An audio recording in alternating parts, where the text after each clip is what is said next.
You can say, give me some of the information that you gave out there. You can put on the tape the town you were in, where you were born.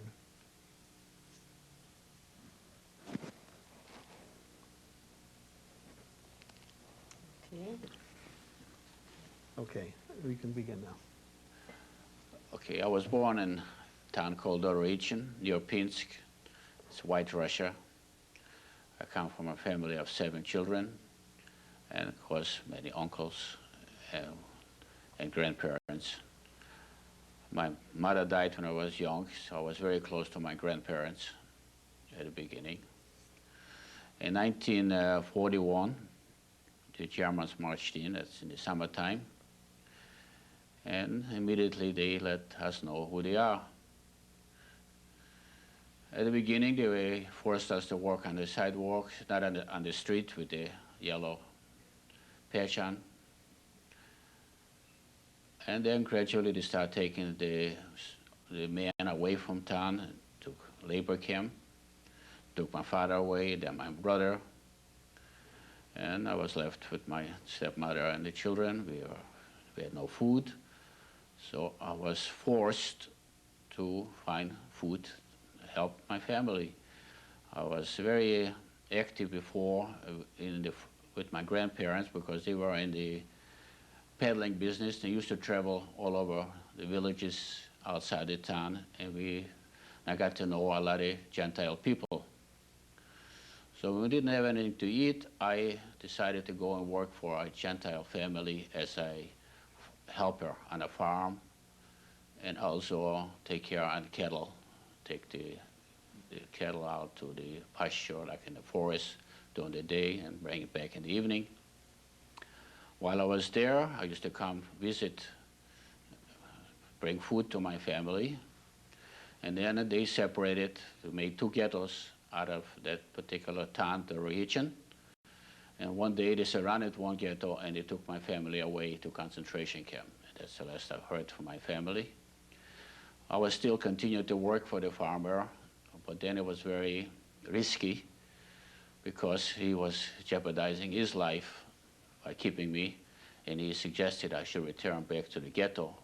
When I returned back to the ghetto, there was still a number of people in ghetto who were working different kinds of jobs, and I was given a job also to work, mostly handling a horse and buggy, delivering items from one place to the next.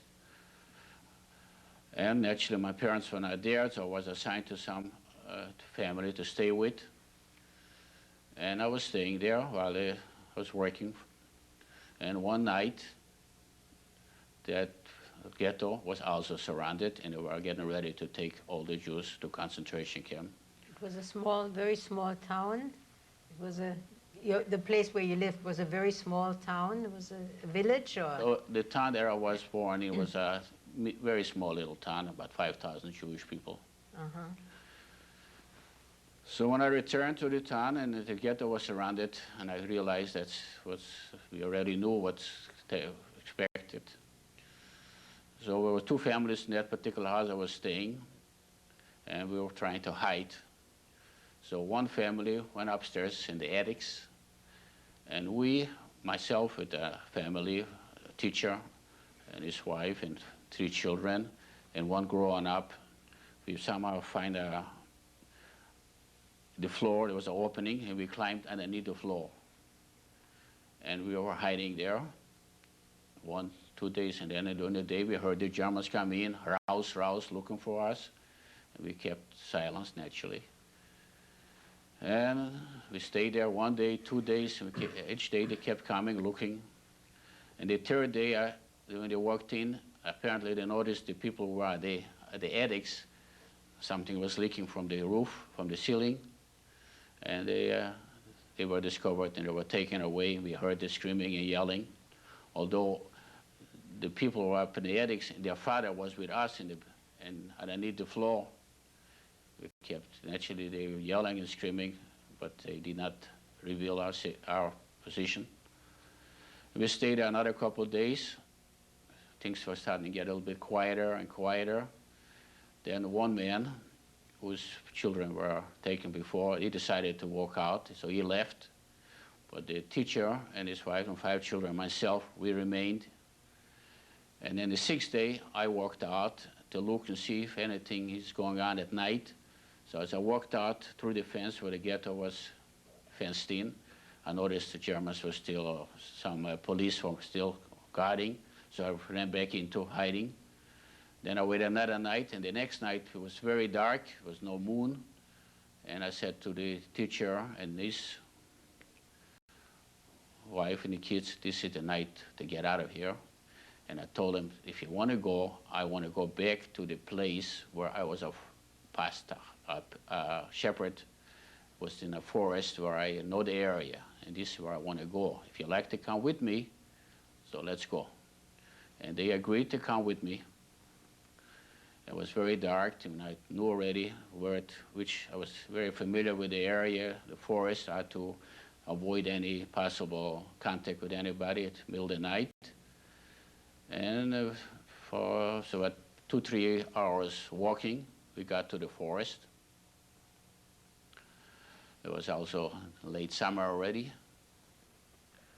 As we were in the forest, of course, the problem was food. We didn't have any clothing. We didn't have any tools to do anything. So somehow I knew the area. So at night we used to go into the farms near the forest, and we used to steal potatoes and radishes, whatever we could find, and we would eat. That's how we were surviving for the time being. And then it is getting cold, and we have to figure out how we're going to survive the winter. That was our big problem. So I was trying to make, one day I was trying to make contact with the guy, Gentile, that I used to be going on the pasture together, taking care of the cattle. Somehow I trusted him. So I was waiting by the forest, looking for a chance to get his attention so he can come and see me. So I was waiting in the forest and looking. All of a sudden, I take a look. I see another Jewish family walking around in the middle of the day. So I recognized the family from the same town. So immediately I grabbed him and pulled him back into the forest. Nobody should see him. And we start discussing our future. Then I introduced him to the family that I escaped with, the teacher and his wife and his children, and they start forming some kind of a plan to survive.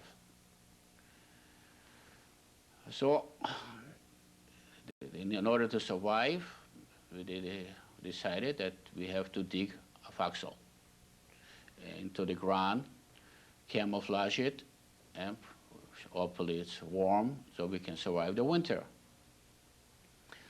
Okay, the next step, where do you get a shovel? Where do you get an axe to perform such a bunker or foxhole? You needed to dig. So we had to get in contact with some Gentiles. Some of the people that I used to be a shepherd or work on the farm, I had trust in them. But they were afraid that if they should help us, their life would be in jeopardy. But somehow, one night I walked there, and there was a farm, and I did find an axe, maybe left it deliberately, possibility, and a shovel. And I took it and went back to the forest. So we had something already to start with. So we decided that we'll dig 2 foxholes, but not too close to each other, so we not create any tension. And say a couple, about half a mile away from each other. And we dug up 2 foxholes, and we camouflaged. So you could actually step on it without realizing at night that somebody was in the foxhole. And as far as food, we used to go out at night and steal from the farmers, not from their homes, but see, back where our area, the farmers used to harvest their potatoes, and then they would bury it right on the farm. So somehow you could put your hand in there, dig a little opening and steal potatoes, and then we would make a little fire and bake the potatoes, and that's how we survived. Okay, then winter came. Naturally, it was a little bit more, it was getting to be very difficult. The new family, the teacher with his kids was staying in one place, and I was staying with the people that I found in the, after I escaped. The teacher was going out and also with his children stealing potatoes, and one night he came, and apparently his feet got cold. He made a little fire, and he just tried to warm up his feet, and he burned his feet. So naturally, the children then would, to make the story short, the other family could not survive due to illness of the feet, because probably had bad circulation, and then also to take care on sanitary problems, which was very difficult because we did not have any clothes to change, we did not have any water to wash ourselves, so it was a problem with taking care of, we call it nenze, lice. It was a very difficult problem. Young children? Huh? They were young children? The children were about older, one was a little older than myself. And you were about, from, I would say, from 10 to 18 years old, the 3 children. And you were 18? I was a little less, I was a little about 10 years old, over 10 years old. You were born in 1929, and this was like the winter of 1941-42. I was not yet bar mitzvah. Yeah. Mm-hmm. So the other family, one by one, passed away. Naturally, we buried them right there with the, and they probably still buried that in the forest.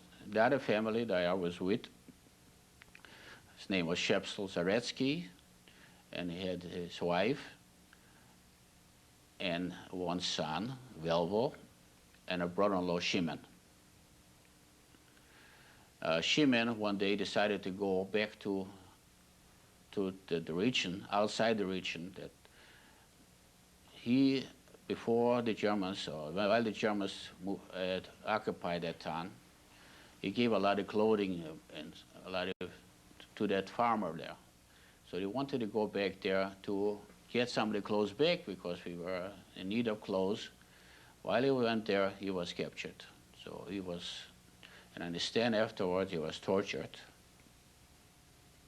Tried to get some information out of him, but fortunately they didn't get anything out of him.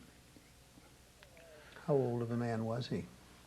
How old of a man was he? He was, I would say, about the same, a couple of years older than I was.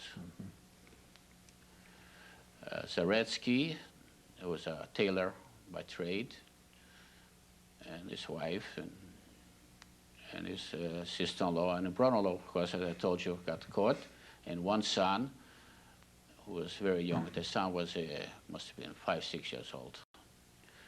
And also they told me when they had another child while they were hiding with a baby, but it was in jeopardy that his baby may cry. They suffocated it. They choked the baby to save themselves. Back in 42, going back to 43, we survived the winter. We had very difficulty. We had a bad winter. Snow, of course, we could not make any tracks during this period of snow. So we had to, whatever potatoes we did save, we had to try to survive. But we survived. Fortunately, some of us got sick, but we managed. And then in 43, when the winter, spring already was getting a little bit better. First of all, the underground partisans become a little stronger. We made contact already with Russian paratroopers who were organizing the partisans groups. And there was a little bit more control, because in the beginning we were also afraid of the partisans groups because some of them we didn't trust, and many Jews were killed by somebody, bandits, including my cousin. I understand there was also managed to escape. She got caught, and they were killed by those such groups. But the Russian partisans, and then we also came in contact with Jewish people who were in the partisans from a different city, very influential people, leaders of the partisan groups, from a town called Slonin.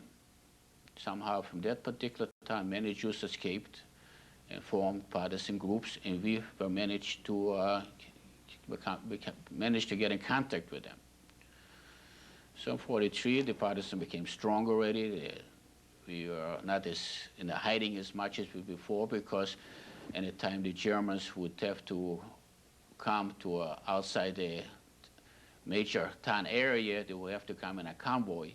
In a convoy, we would already, many times we would attack them, or we had our troops and our intelligence checking to see if any convoys are coming towards us, then we would actually try to escape and hide.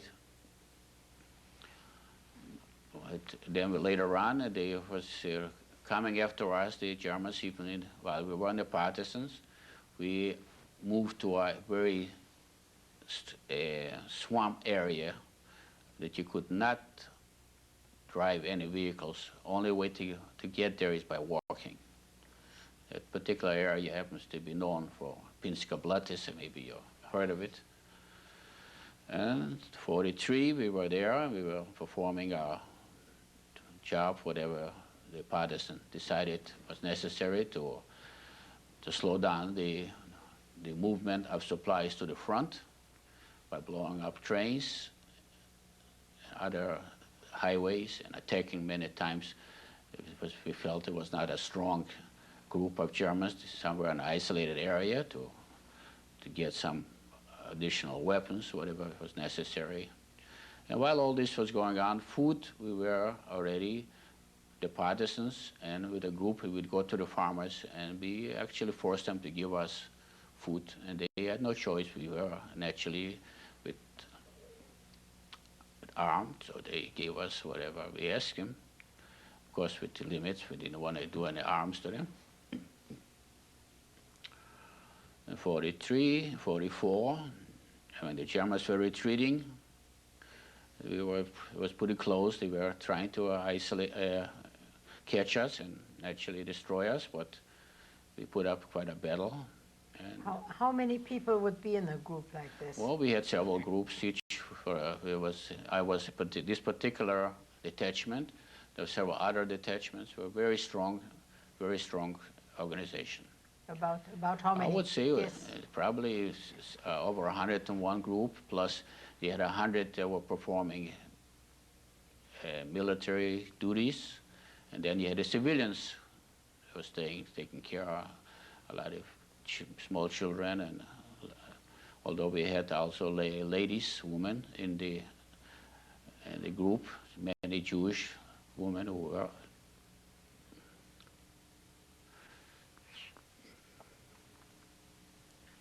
very good soldiers. Somebody you especially liked? One girl that was very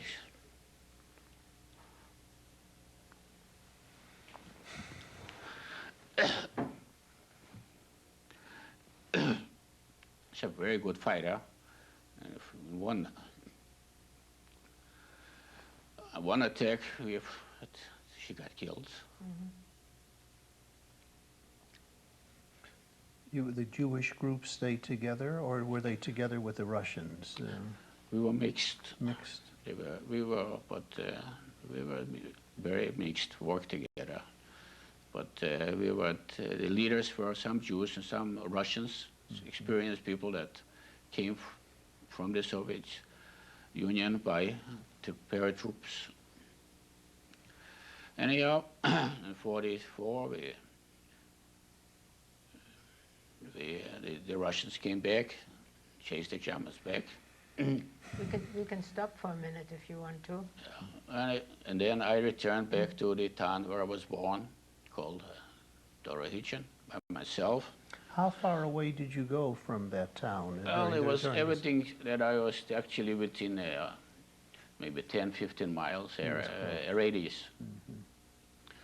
In 44, after the Russians liberated that area, all the partisans, some who were older, naturally joined the army. They took him to the front, including somehow I was still not old enough to be taken to the military. And I remained in that town. And again, it was a problem to survive. So I got a job working in a restaurant, for a Russian restaurant, controlled by the Russian government. So I could have food. And I slept actually in a barn, in a stable with the horses. I took care of the horses. That's why that was my job. But I had free food and I could sleep there. And later on in 44, then things getting better. The war was, the Russians were fighting already in Poland and Germany, already in that area. So the Russians were trying to pick up all the people who survived, all those people as orphans like me. They wanted me to go to an orphanage home. Well, at the beginning I did go to an orphanage home at a town called Pinsk, but I didn't like the regimental period that they tried to enforce. So I escaped from that orphanage home. I came back to the same town for a while. And then again they said you can try to get me to go to school. And I decided to go to a trade school, a town called Pinsk. But I didn't like it. I used to go there every weekend. I used to run away, go back to my town. Somehow I was hoping maybe my father and my brother survived, but nobody survived. And I did come in contact with some people who did survive. The people that I survived with, they came also back to town and they stayed for a while. And a few more people that were in different areas came back. And in 45, there was a new program that we were considered Polish citizens. So any Polish citizen, if he felt he wanted to go to Poland, could do so. So the Jews that survived from our town decided to move to Poland. So we went to Poland, called the town Lodz, 45. In 45 in Lodz, then all the Jews have moved to Germany, West Germany. That was our objective. Hopefully from there to go to Israel or to America.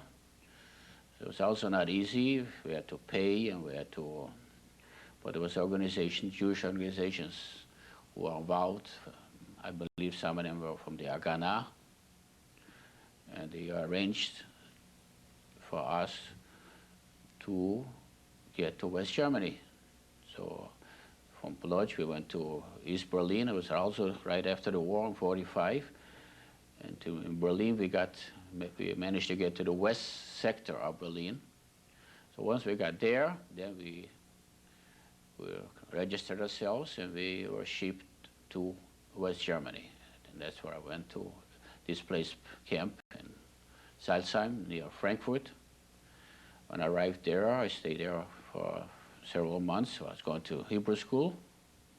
And over there, of course, the Jewish organization took care of us. And we were prepared to go either to Israel, and I was ready to go to Israel. Then I got a letter from one of my cousins here in the United States.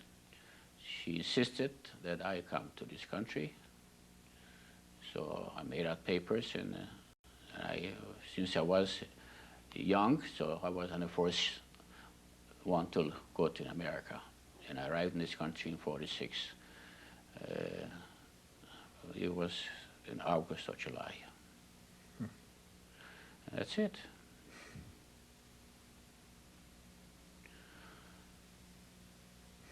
So that's the story.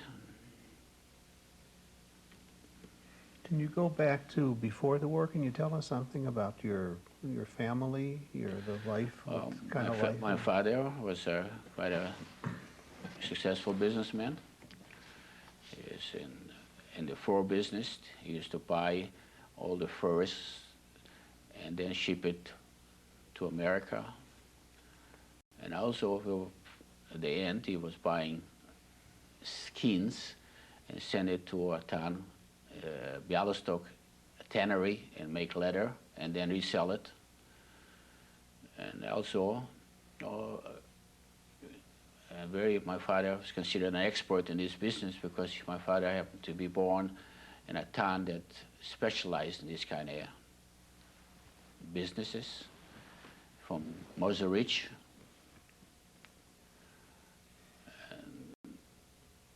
And the reason we were also on the list to be shipped to Siberia, like many Jewish people were shipped to Siberia by the Russians because we were considered above average income.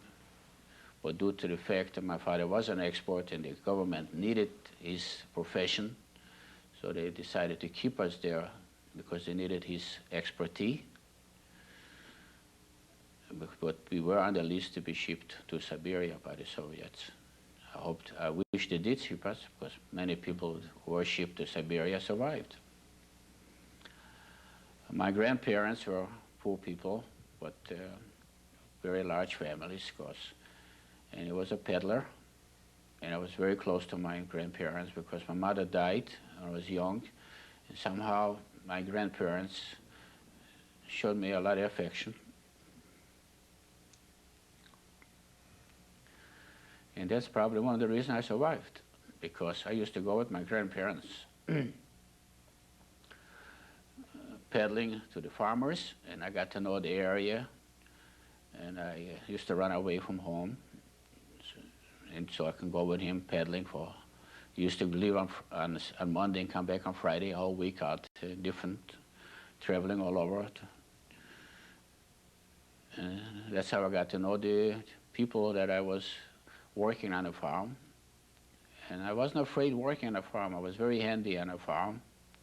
I used to like horses, cattle. I used to be very good taking care of them. You must have also been a very strong, healthy boy, physically. And fortunately, I was an outdoor man, outdoor person that I was very strong physically. Mm-hmm. I used to be a little wild kid, they used to call me. But that's what took to survive. Mm-hmm. You have to be very strong. And the reason the teacher and his family didn't survive, in my opinion, because they were too delicate. They did not experience before any a little hardship like I went through, because even though I was young, I was really experienced hardship. My mother died, and I was free and used to be a wild kid. Mm-hmm. How old were you when your mother died? I was must be 5, 6 years old. Mm-hmm. And fortunately, I had apparently strong, and I could survive all this cold weather, without food, and I was not afraid to be alone. I could sleep in the forest by myself at night without, some children would be naturally, being out all day by myself in the forest. And I had a very good orientation, that I could go in the forest without even finding my way back home, wherever I had to go, at night in the dark, without even any streets or paths that you usually go by to. This is very essential, because when we were going at night to get food, like potatoes or other items, we had to go at night so nobody should see us. And to find back to the foxhole, because we also were in a very place, so very should not be noticeable. So we had to depend on our imagination, our guidance, to find our foxholes back every night. And somehow I was very good at it, because that's why the people wanted me to stay with them, the family, because I was very good in this particular area, knowing the area, knowing the forest, knowing where to go to steal potatoes. And in some respect, they helped me, but I also helped them to survive. Fortunately, the teacher did not survive. I tried to help him, but what could I do? I was young myself. And I believe this is the... And you connect this kind of strength with your grandfather? Was he that kind of a person? My grandfather was also a peddler. We had a farm. My grandfather had a farm. And I used to work on his farm also. I used to do plowing by hand, you know, back in the old country horse.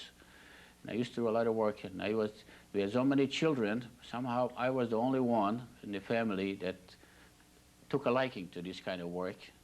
And apparently that's what made me be close to my grandparents. This was your father's parents or your my mother's? mother's. And they were very... I used to sleep with my grandfather and my grandmother.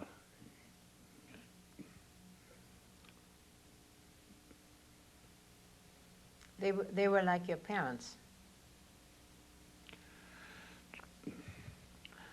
And my father was busy, so my grandparents, they raised me. When did you realize what the Germans were doing? Oh yeah, when we... Because you were very young. Well, when we escaped to the forest, we did come in contact, as I was telling you, with some Gentile, indirectly, sort of. And they let us know exactly what took place. We had a little contact, not myself, but the people I was with, they had contact because somehow the Gentile, all there, they were afraid that I knew him too well. So in case we are caught, they rather deal with somebody that does not know them, so should protect their identity. So in a way, we were helped by some Gentiles. As a matter of fact, although we were one time, Gentile was trying to catch me and turn me over to the Germans because they were offered reward for turning in. I did escape, managed, because I was very fast and I was young, and once I ran into the forest, nobody could find us. And that's how we survived. It's an unusual story. I guess most people have different stories. From our town, from the whole town there I was born, the only people who survived like I were the people that I came in contact in the forest after I escaped to the forest. Zaretsky, the tailor, he passed away. He froze his hands in the forest and he was very sick after the war. His wife became paralyzed also, and she passed away. There was one more sister who was alive in the United States, near New York, and the young child that was about 5 years old, Velvo, is in Tel Aviv. He works for the hotel,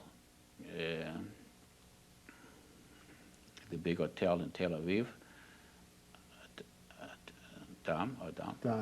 Yeah, oh yeah, I went to visit him many years ago, and I saw him. He does well. He's doing well. He's the only one who's still he's alive in Israel, and the lady I spoke to her on the phone a couple of years ago near New York. The only ones from the town who's... In all the town that survived the way we survived, that ran away from the ghetto. Yeah, we're the only one. The other ones survived from our town, which happened to be on some kind of a labor camp near a forest where they were working. A few of them survived, and some of them survived because they ran away before the Germans occupied. And of course, some of them survived because they were shipped to Siberia before the war. But as far as from ghetto, running away from the ghetto, the only myself and the people that I came in contact in the forest, and the teacher and his family, of course, died in the forest. Teacher's name was Schumann. Very good teacher. Was one of my teachers also. Hebrew teacher.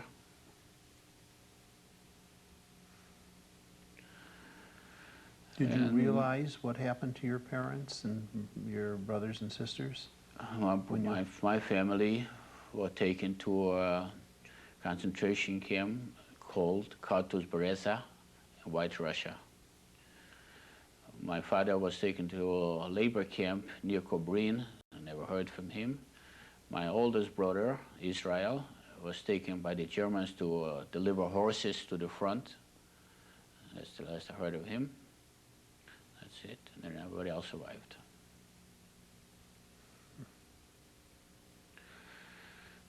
So that's the story. So you got... Tell us about after the war, when you came to this country. What I did arrived in you this do? country. You I were still very went to young. school. I stayed You came to this relative? Yeah, I You stayed with my came relative. here in Chicago? Chicago, South Side. I went to school. Somehow I finished to grammar school and I went to high school, although I graduated night school at Central YMCA. I worked as a dress cutter for a while, part-time and full-time. And then Sorry, where did you work? a dress cutter, clothing cutter. And then in '53, I was drafted into the Army.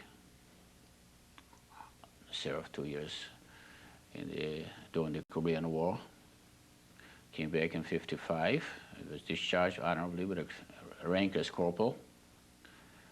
I was in the military intelligence while I was in the Army right away. They did send me to school, the American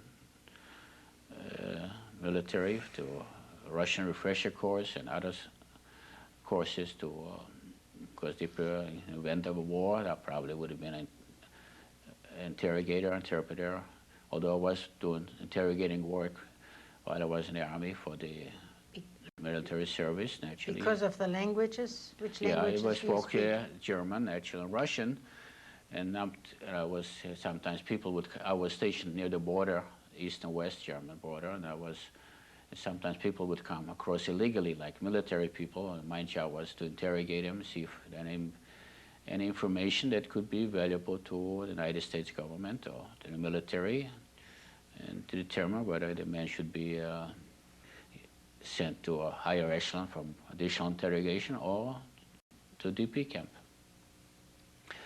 And after I was discharged from the Army, I got married.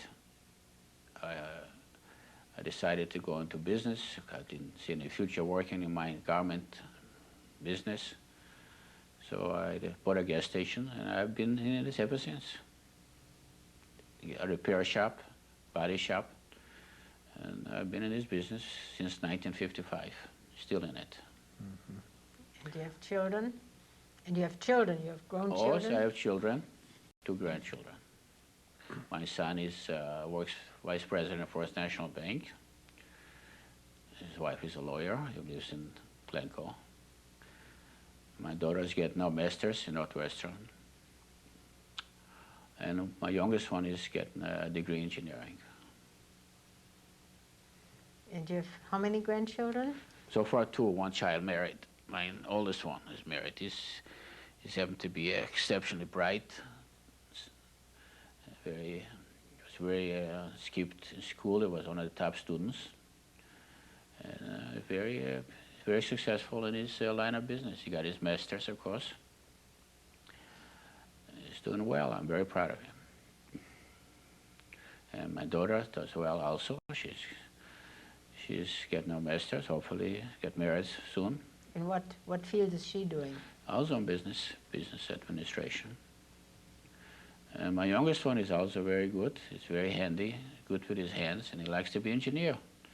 So hopefully he'll become successful in his field. Mm-hmm.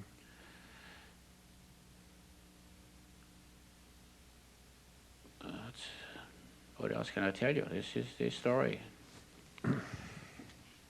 Were there any cousins, relatives from the area that? Yes, I do have many cousins here in Chicago. They are here. For my mother's side, actually my grandfather also had here a sister, a brother here and a brother on Fall River, and they have because children. And my grandmother, sister's children are here in Chicago. So second cousins. Were they helpful to you when you came Oh yes, here? they're all very helpful, trying to help me. Especially the one on the south side, Blanche Wegman. She wanted me to be with her all the time. She was to me like a mother. But I somehow always wanted to be free. I didn't like to be. So I stayed. They helped me. They're still very close with most of my relatives here in Chicago. Come in contact, we meet each other. Very helpful, naturally.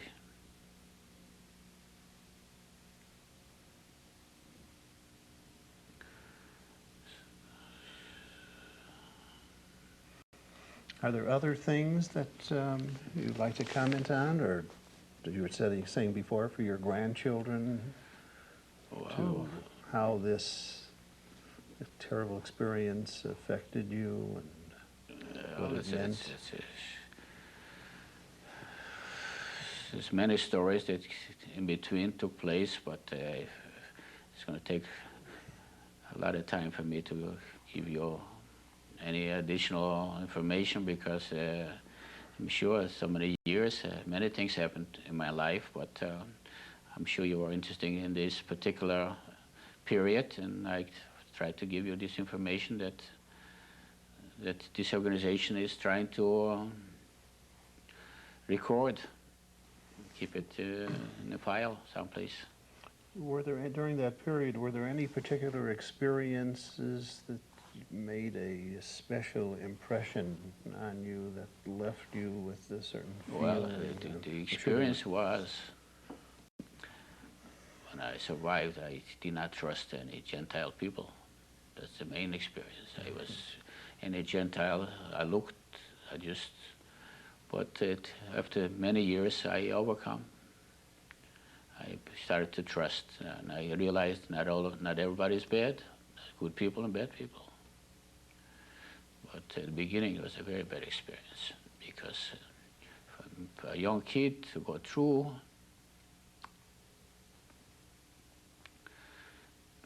it's very bad. That's why I had to be strong in order for me to survive, physically and mentally. You have to be very strong because I talked to many people who went through similar experiences, very, very disturbed, very disturbed. I don't know which is very disturbed, and you can tell they are sick people, and in some respect need help. And the older they get, the more it comes out, and it's getting harder and harder to forget and try to stay stable.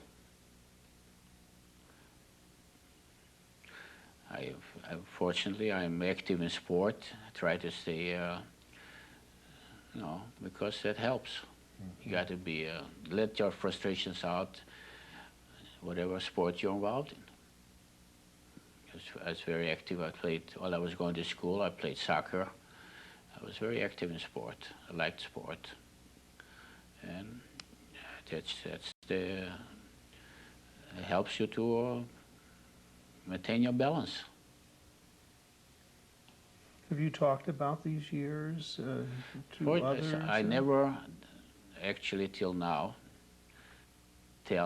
told this story to anybody. I somehow always kept it to myself.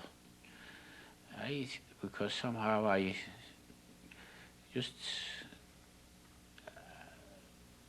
I know maybe because I'm a person, I'm not like to tell my troubles. I keep it to myself. And then never did, and I didn't like to burden my children with this kind of bad experience. They know, I'm sure, but they ask me, I travel out, never try to tell them.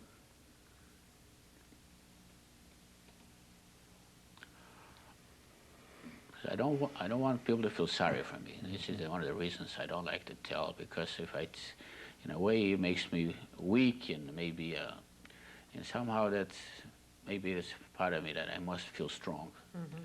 By not telling Beth's experience makes me stronger, and I don't want people to look at me that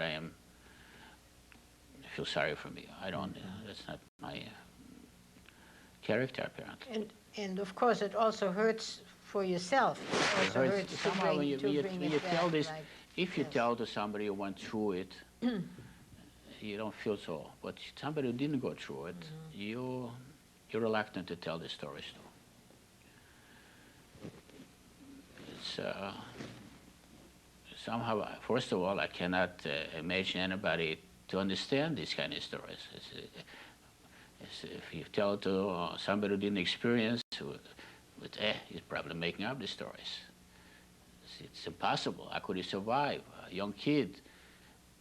So I figured it's no use to get involved. And this is the reason I didn't tell to anybody. But now I'm getting older, I guess I want this to be recorded. Let people know. Hopefully they'll learn something from it. What would you like them to learn? Never forget. Be on the guard. Make sure our land is strong. Israel, I feel if we had our land, if we had our own country, this would never happen. Because if you're weak, people step all over you.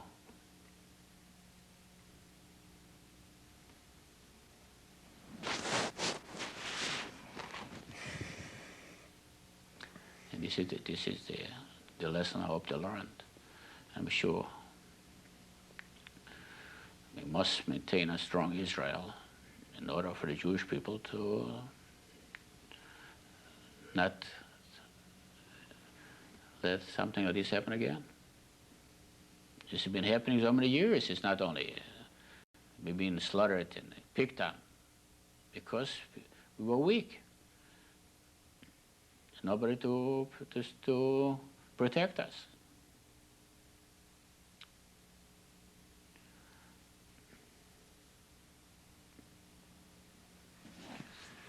You think if Israel would have been existent, Germany would have gotten away with it? I don't think so. Israel would have done everything in their power to see that this does not take place.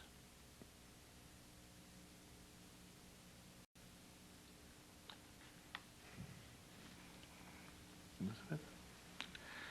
Okay. Thank you very much. Thanks Thank you. very much Thank you. indeed.